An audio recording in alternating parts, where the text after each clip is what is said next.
He kōna I purangi tēnei nā te reo irirangi o Aotearoa.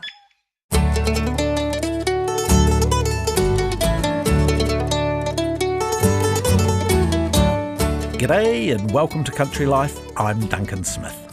Kia ora, great to have your company. Ko Janina Schwaneka TNA.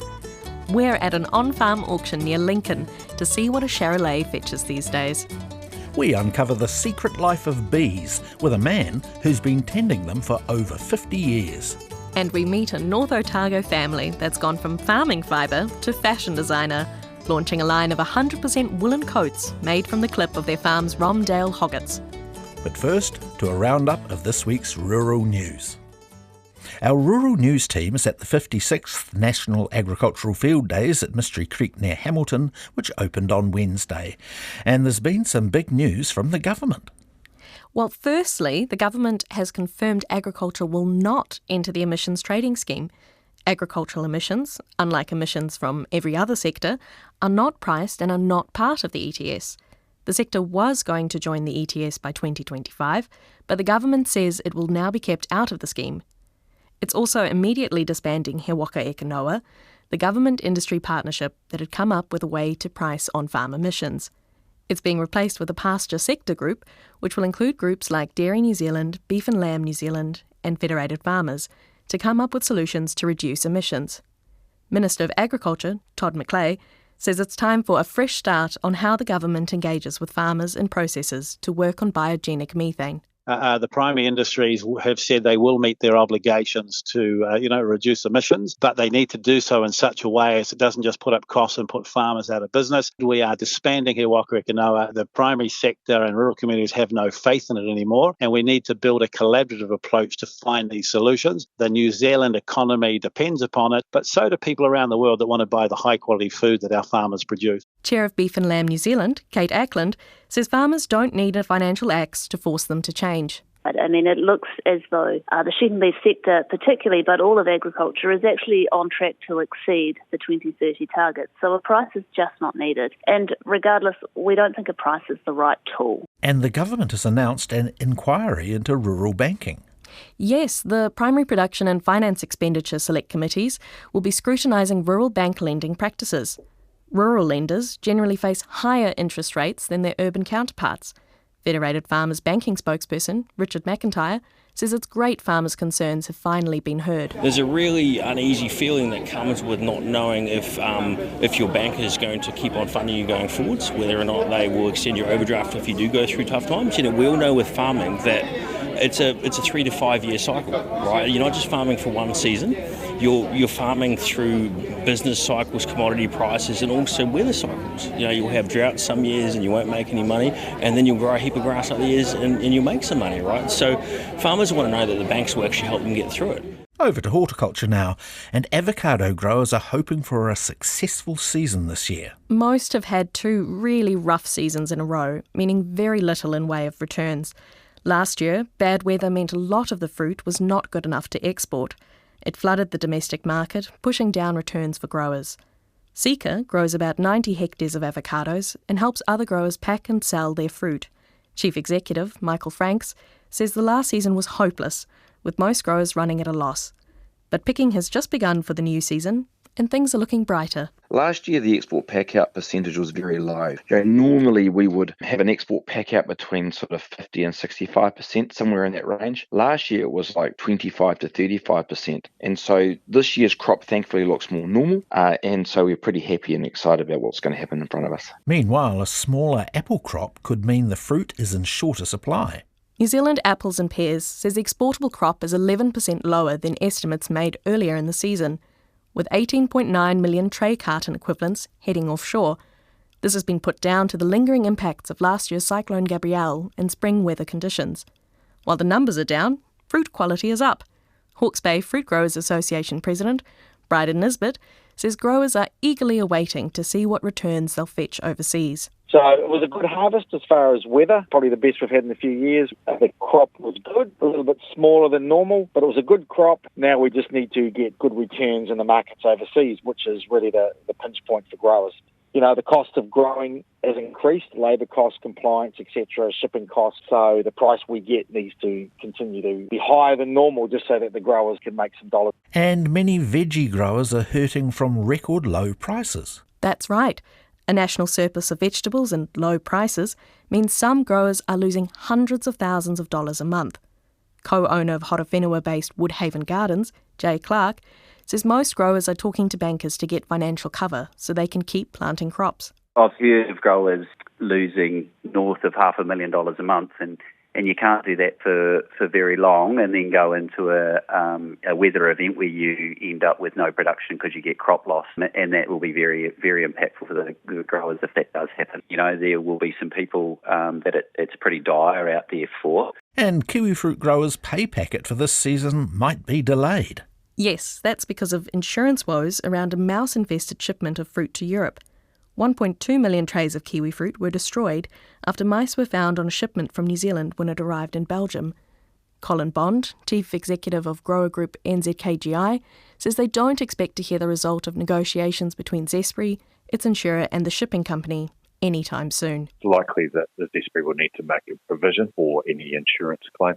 So that means that growers won't receive that money till that process has been finalised. So that could mean they don't get that money this season. Might need to wait for another 1 or 2. And lastly, a new water catchment collective has been formed in Tairāwhiti. The Tairāwhiti Catchment Collective Group will help locals with riparian planting and fencing waterways.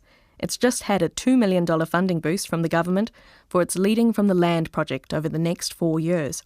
Group facilitator, Shana Cairns, says they're thrilled with the funding. We're one of the most highly erodible areas in the world, so sediment in our waterways have always been an issue.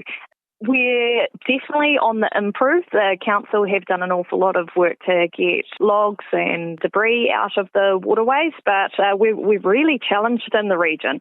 So that's why we all need to get together collectively to work on what is a complex scientific issue and also learn from the history of the region, the knowledge within the region, and network to do what's right for those waterways. And that's the Rural News Wrap this week. Country Life, bringing you the sounds and voices of rural New Zealand. Earlier this week, Silverstream, Charolais and Hereford stud co-owners, Brent and Anna Fisher, held an auction on their property near Motukarara in Canterbury. A few hours before it got underway, Cosmo Kentish Barnes caught up with Brent to find out what was going under the hammer. So it's our annual on-farm bull sale. So we have 2 bull sales a year. One's just an online one that we do in October, and this is sort of our main event, whereby we have about 60 odd Charolais and we've got 15 Herefords catalogued up. So yeah, big day of the year really. And we are looking at about a dozen Charolais now. How would you describe them for our listeners? Well, I guess, this is the middle pen of bulls here, and that's probably just how we like to sort of see our bulls, sort of not too big a frame, moderate, meaty, very sound, with good bone in them. So most of those bulls will sort of get used in a crossbreeding situation, so they'll be used to put a bit more yield and a bit more growth into their progeny. And they're a whitish brown colour with quite a thick coat. Yes, yeah. Well, particularly in this part of the world, people like the good coats on them. Now the bulls are very calm. A couple of people have just walked into a paddock with them, and they don't seem to be concerned at all. No. Well, generally speaking, boys being boys, they can be something just all of a sudden sparks them. One of them must say the wrong thing to another one, and all the rest. But right at this stage, they're very calm. And of course, the longer the day goes, generally, the better they get too. So as long as they've got food in their belly, they tend to be relatively happy. How old are most of the bulls that you're selling? Well, they'll be 2 in September, October. So we calve, we would have our first of them born about September through to sort of October. Is it a good time to be having an auction at the moment? Is it a a buyer's market or a seller's market? Well, I guess we'll know a little bit more, like in a few hours, but generally speaking, the better end bulls have been selling quite well. There's no doubt that people are doing it tough out there at the moment. There's a lot of things against the farming community, in the sheep and beef world at the moment. So, yeah, it's challenging, that's for sure. So I think people will be a lot more cautious than they normally are. But at the same time, they're investing for the long term, and people like to sort of make sure that they get what they want.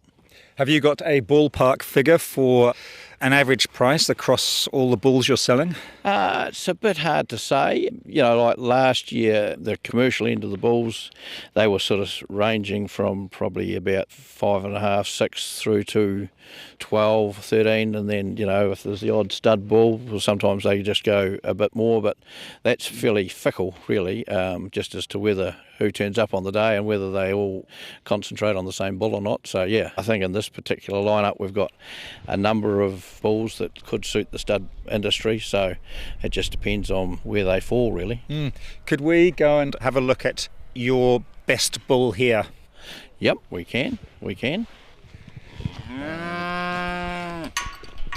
How many people are you expecting to turn up today? There's normally a couple of hundred arrive, but you just don't know.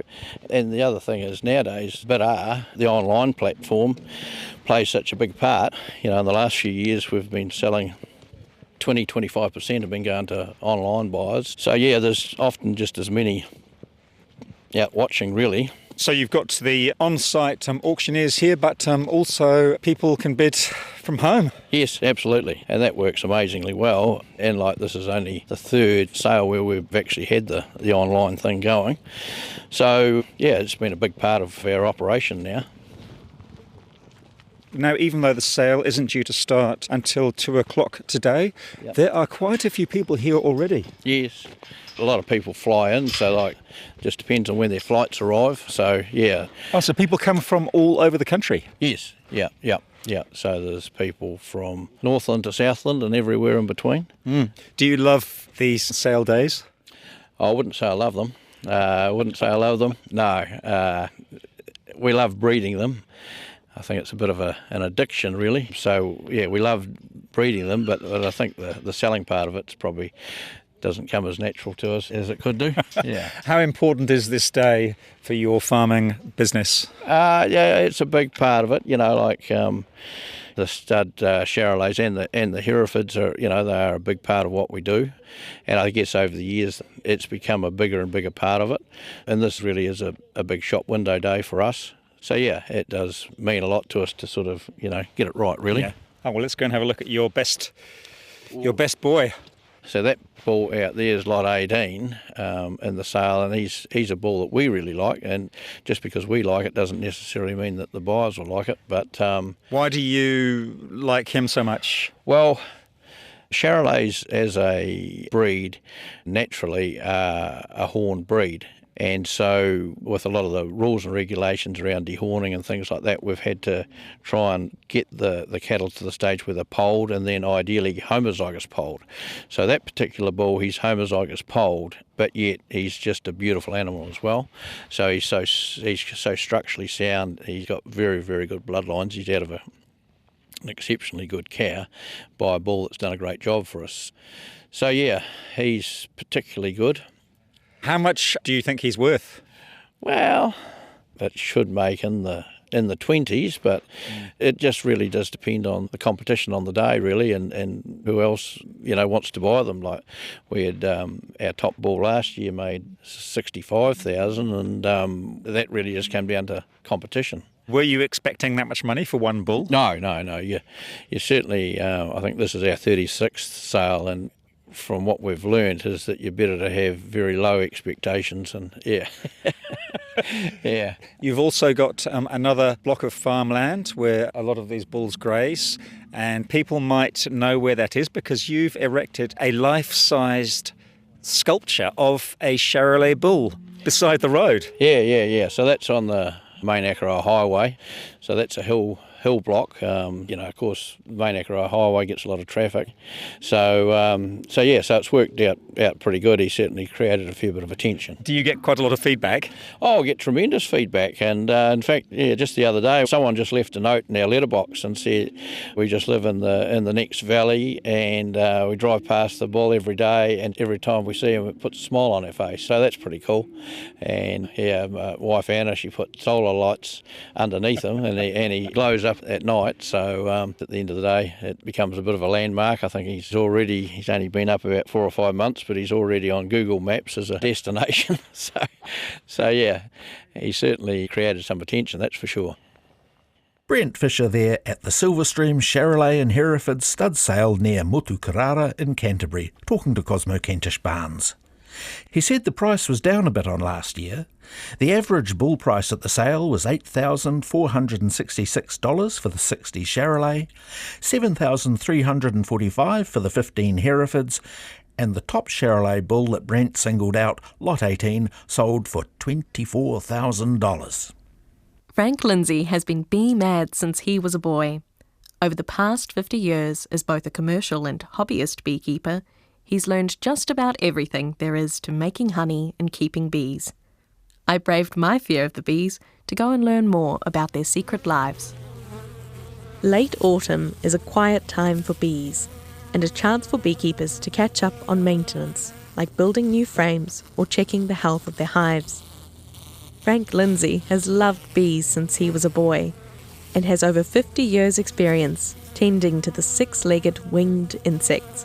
I started as about an 8-year-old when we visited a honey factory in Havelock North, and I saw the bees and I thought, I want beehives, so I went home and put a pot out of honey out in the garden, and it was autumn, and autumn time is when robbing season's on. And it attracted lots and lots of bees. We lived in Hastings at the time, and my father got stung and my brother got stung as my father tried to cover up this pot and set fire to it. And I was forbidden to have bees until I had my own property. So within 6 months, well, it's October, we moved in February. By October, I had my first beehive. From hundreds of commercial hives across Greater Wellington and Horowhenua, Frank is now focused on helping grow more hobbyist beekeepers. We meet at the Wellington Beekeepers Association hives, tucked into a block of bush on the outskirts of Wellington.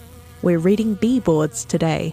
But first, we take a look inside one of the hives. So they actually glue all the sides and everything so that then you've actually got to break into it, break the proper seal. And that's Now, why are they making that particular noise? Oh, because we just lifted the lid. So see this in the air? This got the sting hanging up in the air. That's putting an alarm pheromone out. That, hey, the hive's been disturbed. They're now communicating to all the other bees that there's an intruder, and be prepared. How many bees would you typically say, roughly, would be in a hive this size? This size, you're looking about 25 to 30,000.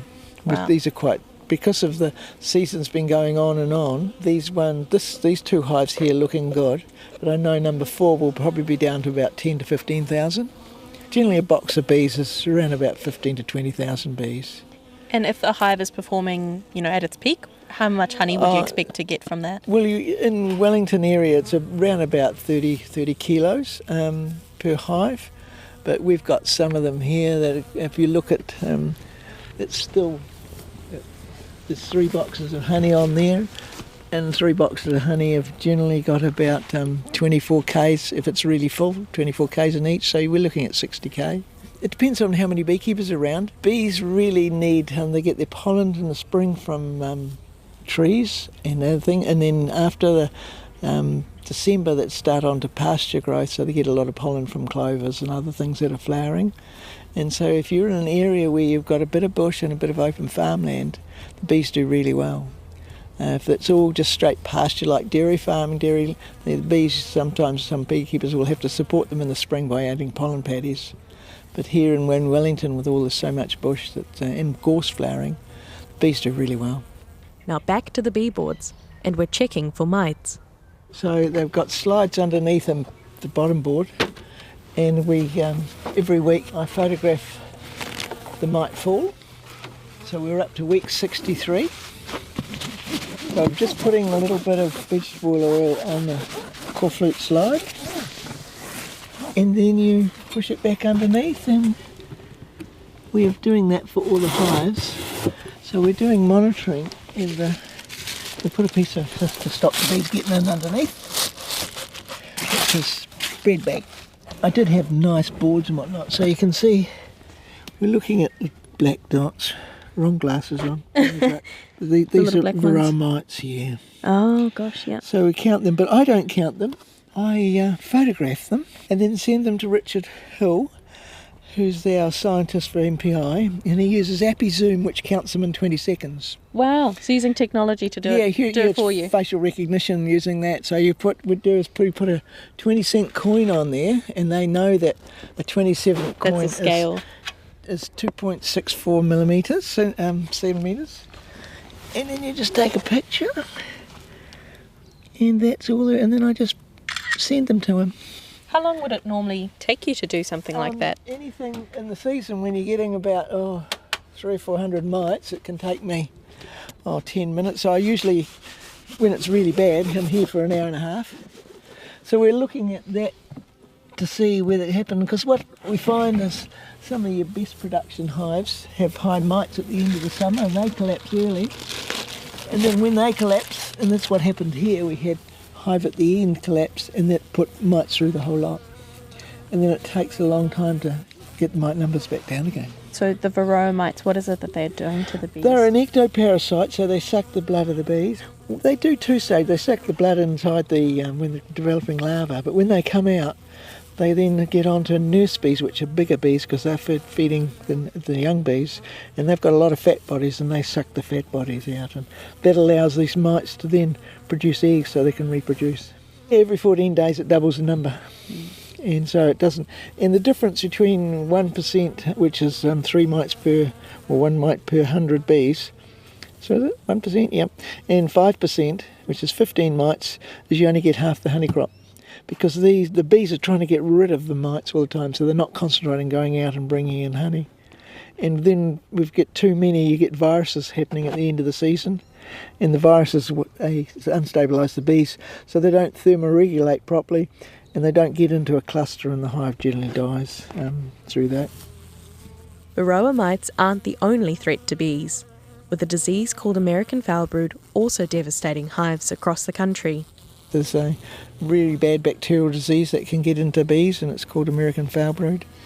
And it only takes 10 spores from a 14 or 16-day, 12-hour larva for it to pass on, and it can cripple the hive over 6 months to a year. AFB can be pretty devastating for beekeepers too, I understand. Oh, yeah. The first time I burnt a hive, which is up in Otago, and I didn't sleep for 3 days because I burnt my dear little beehive. So it does affect you. You just get a bit hard-nosed after a while. We pay a levy each year, and the levy is so that the management agency can go and check that beekeepers, it's a beekeeper-controlled disease. We're meant to be inspecting our hives, and if we find any, we report it and get rid of it by burning. So you've got to burn the whole hive. It's to some beekeepers who are commercial have the ability to save the boxes by dipping them in paraffin for 10 minutes at 160 degrees, and that will kill the spores. But anything else doesn't really kill them. It takes a long time, and they're long-lived. The board tells us there's other pests too, like mice which steal the honey from inside the frame, likely without even being stung. We've had a mouse inside the hive. That's mice poo. Do they do very well in the hive, or do they get a little bit They stung? get a feed. No, the bees don't like the smell in them, so they move away from them. While the mice might escape being stung, Frank isn't so lucky. An occupational hazard, he's used to it. Unfortunately for many beekeepers' children of a certain era, like Frank's son, regular exposure to the bee venom has led to serious allergies. My son is highly allergic to me and to bees. Because of the exposure exposure to the venom that's in the air all the time that we didn't know about. So now we tell beekeepers that you don't put your clothing in with your normal washing, and you don't carry bee stuff in your car, especially if you've got children. So does your son have to carry, for example, like an EpiPen? Yeah, adrenaline. Wow. Yeah, carries adrenaline. There's been plenty of other changes during Frank's time, from the rise and fall of the manuka industry. We have a little bit of manuka scattered around on the tops here. Does it produce a lot of nectar?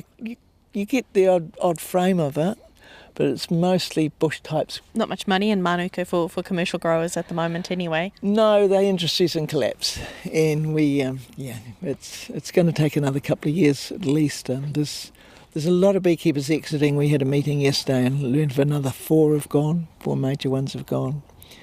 And it's just because there's a gold rush, and then everybody jumped on it, and a lot of the families, even the family business, are hurting, and they've dropped their bee numbers to be more sustainable. Well, this year was the first year we started really producing honey, because there's not so many beekeepers around this area anymore, because a lot of the areas in Judgeford and Wainui and whatnot have got a fair amount of manuka, so beekeepers from other regions move into those areas.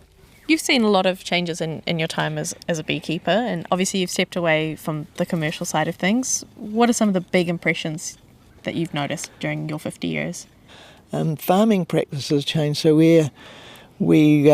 I learnt from a beekeeper in Taranaki. Farmers planted hedges, and a lot of the hedges were barberry or boxthorn. And so you got, first of the spring is you got 2 boxes of barberry honey. Then you get 3 boxes when they put up the actual farming for getting hay. They let the paddocks go, and when it was getting cut it and all the rest of it, and baled it up. Well, during that process, of course, the clover's flowering, so they'd get 3 boxes of clover. And at the end of that, boxthorn would flower again, and you'd get winter crop, so you get another box of that. So you're getting quite a lot of honey. It was a big production area. So Canterbury and Taranaki, when I first started, were the big production areas. And now they're the worst because they're deserts, because the thing that happened, of course, is rotational grazing. So instead of clover being prominent in the pasture, the cows go in every couple of weeks and eat it off. So their flowers disappear really quickly. So that happened. And then dairying came along, and every bit of land, because bees require, we're only on farmland at the behest of the farmer, and really what he's getting for that is free pollination of clovers mostly. Again, we're just a Cinderella industry that sits in the background that does a lot of, if you're a kiwi fruit grower, we're really important, or avocado, we're really important. But for the farmer, we're just providing a source there of free pollination, which they don't see. If you've got a kiwi fruit, you see all the seeds, because you've got to have 2,000 seeds to get an export size, and every clover seed has 6, if they've been pollinated properly, 6 seeds in it. But you've got to look really small to see those tiny seeds, and so they don't see the benefit of what bees do. The world of bees holds a lifetime of secrets, and Frank knows most of them all. It's a great hobby, and nobody comes and visits you when you're working your bees for some reason. And you've actually, if you've got a job and it's a bit stressful, you go down the bees, and you can't think about your job, because if you're not paying attention to them, they soon let you know by stinging your fingers if you put them in the wrong place. So your mind is totally relaxed, because working in beehives, you've actually got to be really relaxed. They pick up on you give off a pheromone when you're actually stressed or a bit nervous or anything like that. So we teach beekeepers to walk in, count 10 backwards, and just relax as you go down. And once you're relaxed, you can work the bees quite easily. That was Frank Lindsay I was speaking to. Frank is a life member of several bee clubs, including the Wellington Beekeepers Association. Earlier this year, he was made an Officer of the New Zealand Order of Merit for his services to apiculture. Kia ora, my name is Quinn Morgan. I'm the Ahu Whenua, a Young Māori Farmer of the Year for 2021, and you're listening to Country Life on RNZ National. Now we're heading south to find out about a designer clothing label that's based on a hill country farm in Otago. To find out more, Cosmo Kentish Barnes is with Willie Lawson on his farm at Merton, just north of Dunedin. Now Willie, where are we heading to? We're heading northwest into a block that we call the River Paddock 2. It's a pretty high block of ours. It's covered with a lot of tussock, which is predominantly like all our blocks out here. And yeah, it's got most of our main flock of mixed age ewes in it. Beautiful views from up here. Yeah, it's nice on a good day. As you can imagine, with being close to the sea, yeah, we can get a fair bit of that easterly sort of claggy wet weather, but also, as you can see, we probably haven't had it for a long time, just because we're very dry and we've missed out on a lot of that easterly flow due to the El Nino pattern over the last sort of 12 to 18 months. Yeah, has that made sheep and beef farming quite challenging? Definitely, yep. I mean, historically that's our main challenge really, but this year, which has been pretty well documented, we're facing lots of challenges really, with obviously lower red meat prices, higher interest rates and higher costs. So low wool prices? Low wool, yeah. Unfortunately we've become used to that, but there's definitely light at the end of the tunnel for that. But yeah, it's just going to be a bit of a slow shift, I think, to try and get back to wool being somewhere where it was or close to a few years ago.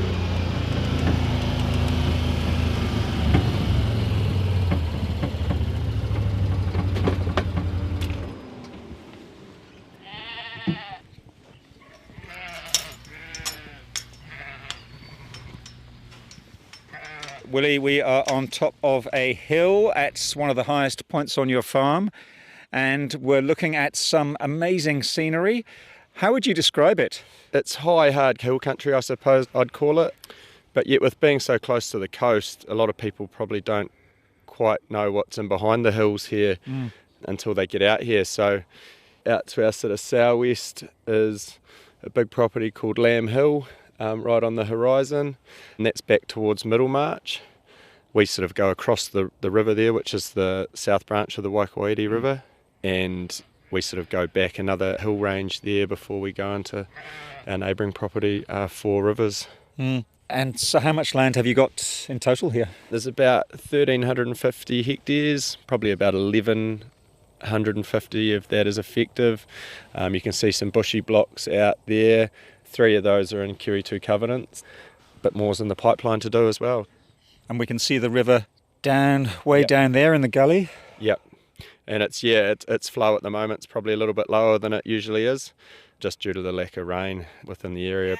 Yes, there's a mob of ewes on the top here, and we can see more sheep scattered down the hills towards the river. Yep, and this block, they're all in this block, well, most of them hopefully. There's the odd one that pokes out.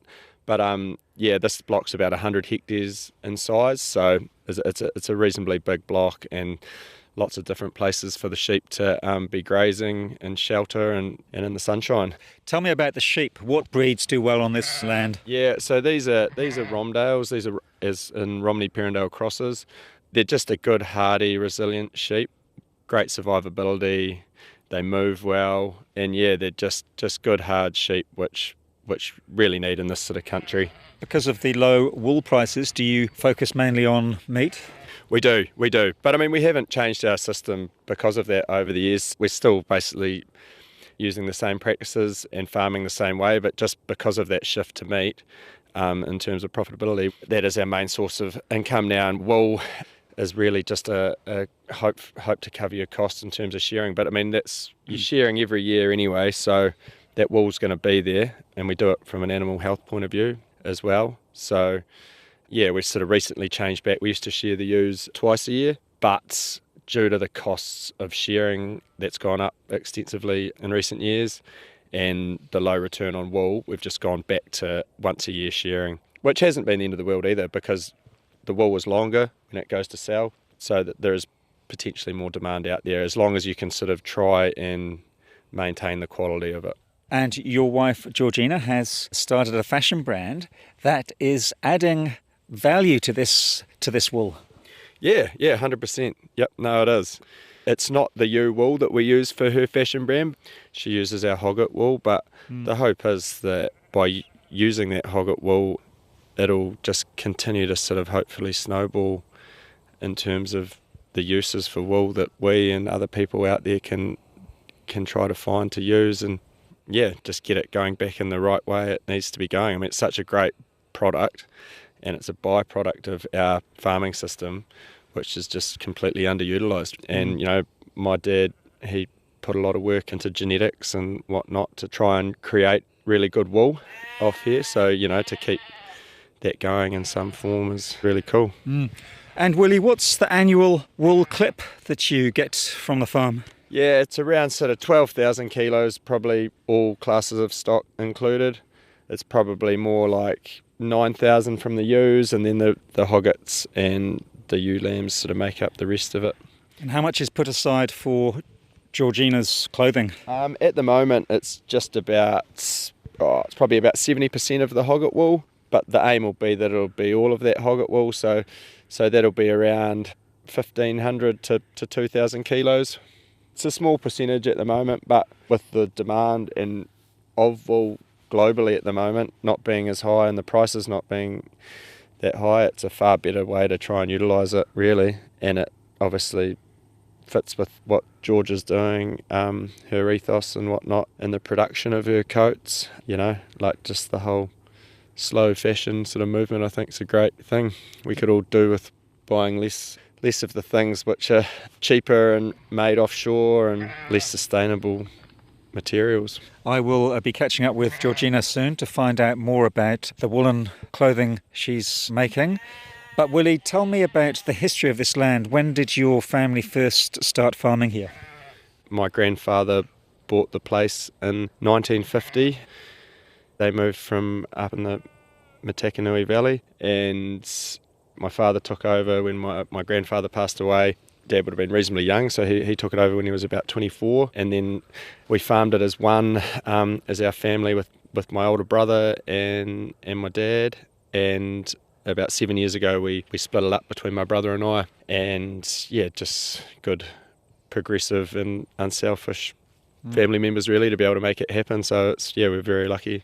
Quite nice to have your brother as a neighbour. No, very, very, very good. Yep, we still help each other out with certain aspects of farming, some big jobs, whether it's big days in the yards or whatnot, and we're still able to have a few beers and a barbecue at the end of the day, so that's the main thing.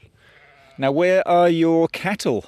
They're all out in the back country at the moment as we look sort of southwest to those high bushy blocks. They sort of go and winter out there, and they're a pretty key component for our farming system just in terms of managing pasture quality. I mean, as you can see out here, when it does grow, it can grow pretty quickly, so you end up with a lot of brown top and tag, so the cows are great for getting that down so that it's really good for the sheep to come in behind them. So they're doing the hard work out on the back hills at the moment for the winter, and then come springtime we'll spread them out amongst all the blocks to calve in. Looking back towards the ocean, what is the bay that we can see? So that's the Waikouairi beach there, which goes to Motukarara, which is the peninsula coming out there. So it's Waikouairi, and that bay joins up to another beach town called Karatane. And as you can see, sort of in the foreground before those towns is really good productive farmland between us and there. So good variety of landscape and farming. We can see the ocean spray lifting off the sea. Yeah, we can. Yeah, there was a wee bit of talk that we might have been getting a bit of fog or drizzle overnight, but that doesn't seem to be happening. And often that fog and drizzle can get a wee bit depressing up in here, but at the moment we'd fully take it just anyway to get a bit of moisture into the ground, even though it is winter and we're not going to get a whole lot of growth out of it. But at the same time, it's a pretty magical view on a day like today.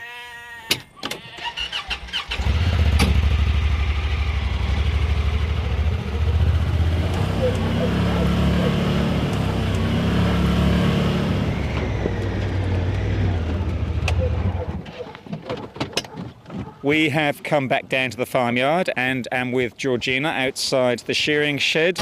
Georgina, tell me about your background. I grew up rurally, but not off a farm, up in Wanaka, and I trained as a radiographer first, so I worked overseas as a radiographer, and then when I came back from London, I did some post-grad study and became a sonographer. Are you still doing that? I am, yes. Do you love the farming way of life? Yeah, it's great. Well, we have 3 boys, so there's plenty for them to keep occupied doing, so it's perfect, really. How old are your boys? 7, 5 and 10 months. And on top of farming and family and doing that clinical work, you are also a fashion designer. Tell me about that. I still can't believe that when people say it, that I'm a fashion designer. It was sort of a childhood dream that I never thought would actually come true. So I really enjoy that part of it. It's kind of, I say it's a hobby, really, but I love it. But you have your own brand and all the clothing that you make comes from your sheep on this farm. Yes, it does. Yep, it's great. What is your brand called? Atia. So that's my grandmother's name backwards. Her name was Rita, and she was a dressmaker. So she made wedding dresses mainly. That was her job, and she was pretty clever, very clever actually. And I spent lots of time in her sewing room as a child, fiddling around with her, and she tried to teach me a thing or two. And So that's where your inspiration comes from? Part of it, yeah, definitely. But with the declining wool prices, and I was grumbling and groaning at my husband about it, and he said, well, why don't you try and do something with it? And I thought, okay, challenge accepted. And that's how I started investigating and researching and finding out what I could actually do with this great fibre that we grow right here on the farm. And you started thinking about coats. Coats, yes. Why is that? Well, I mean, strong wool's been used in carpet forever, and I thought, well, why can't we use that in the fashion industry and make a great piece that is going to last forever, because it's such a durable product and there's so many benefits to wool. So I looked into options of things that we could do, and I love coats. And in London, when we were living there, I sort of got a bit of an obsession with coats. So I thought, I'm going to start making my own. What was the first step you took? I had to start looking into if it was possible to use our wool here in New Zealand and where I could actually get it processed and how to process it, because not being from a farming background, I sort of didn't know that much about wool, and I didn't know what scouring was and the processes it needed to go through to become fabric. So yeah, once I'd done all the research, I thought, well, I really have to do something with this now, and here we are. Now, I've just taken a picture of Georgina wearing one of her coats, and I'll put that onto the Country Life webpage in case people want to see it.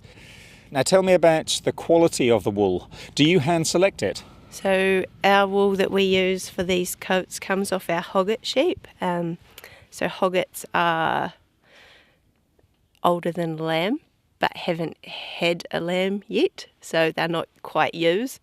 And they produce a longer length wool.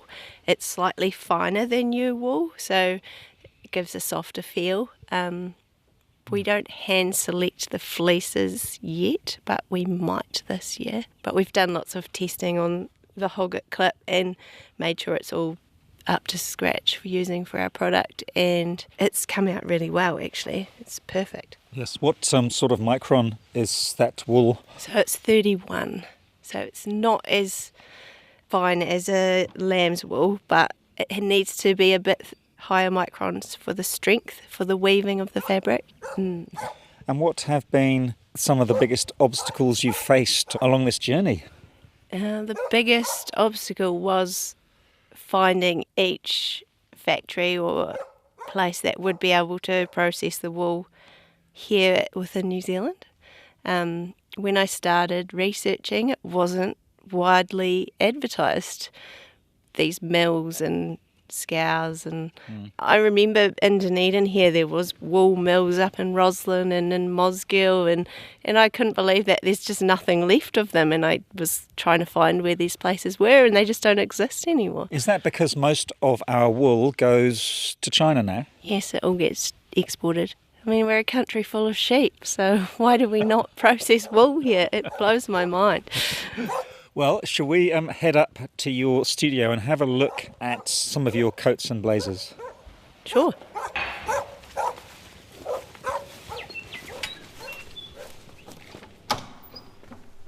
We have come into your studio, Georgina, and this is where all the magic happens. Sure is, yeah. There's a row of beautiful looking woolen coats along the wall here. Can you describe what they're like for our listeners, please? Wow, they are soft and cosy and warm and inviting, really. What's your designer style? What inspires you? I like classic designs that are going to last a lifetime, really. You don't want them to go out of fashion or out of style. You want to be able to wear them with anything, and this is the original. Do you want to pull that off so we can have a look? Now, what colour is this? This is wheat, quite a natural colour. So it's a double-breasted coat with a lapel collar. We sort of go for a slightly oversized look, so it's a relaxed fit. We've got patch pockets, and so nice and handy for phones and keys, and it's a good length too. It covers us down to about mid-calf. Yes, quite a simple design. Very simple and classic, really. And there's a seam down the middle of the back. So that is a double flat-valved seam, and I wanted my coats to be unlined so that you could really get the benefits of the wool without a lining in there. And so we really did work hard to get these nice clean finishes and the seams as a feature. And it's amazing that all these coats are made from the wool that comes from this farm. I know. That was one of the most exciting moments, was seeing the first coat come out of the package, and we saw that wool go from a sheep to a fashion item, which was quite incredible, really. Now, you've got some of your scoured wool here. Well, this is our Hogget clip, and we love that we can get everything done here in New Zealand, but it just feels soft and it smells delicious too. It does, doesn't it? So what happens to this scoured wool? What are the steps that you need to take to be able to make these woolen coats?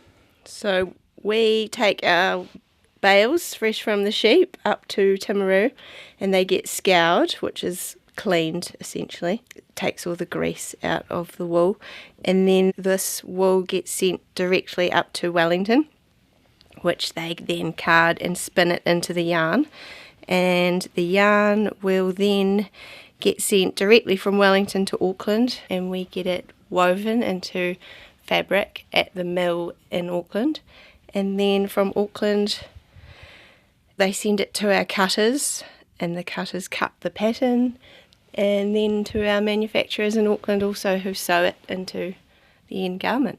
And I didn't want to do it if I couldn't keep it all done within New Zealand. It didn't make sense to have this great product here in New Zealand and then send it overseas and then bring it back and sell it as New Zealand wool. It had to be all made here within the country.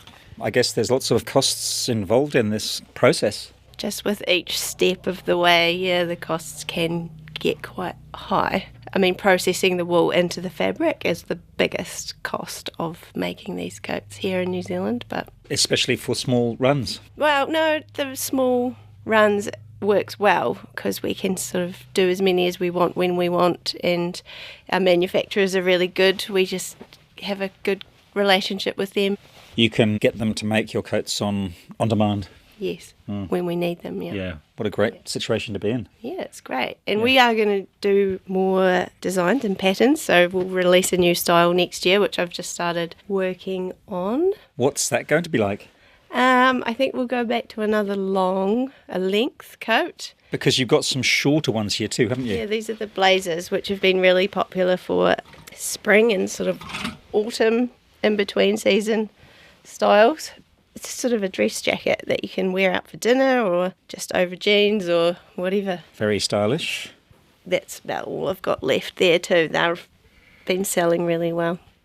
Where can people buy your coats? So we're online, and we have some in Hype, in store in Dunedin, and gifted in Wanaka. So people can contact you to find out more? Yeah. Do you think there's an increasing amount of interest in clothing that has a sustainable story like your coats and blazers? I definitely do think there has been a change, or there is a change happening. Even from when I started, people didn't really understand slow fashion or sustainability, but there's a lot more out there now and people are talking about it, and hopefully we start to see a bit more of a change. Georgina Lawson there in her design studio. Cosmo was also chatting to her hubby Willie on their hill country farm in Otago. For a link to Georgina's Atea woolen coats website and to see photos Cosmo took on the day, go to the Country Life webpage. That's it for now. Thanks for joining us. We love getting your feedback and ideas for future stories, so do get in touch. Our email address is country@rnz.co.nz. You can follow and listen to Country Life wherever you get your podcasts. If you enjoyed the podcast, we'd love you to give us a plug on social media or tell a friend about the show. Just click the share button in this app to send this episode to a friend. The stories in this episode were produced and presented by Cosmo Kentish Barnes and Janina Schwanneker. And in the studio production team today, David Knowles and William Saunders. Catch you next time.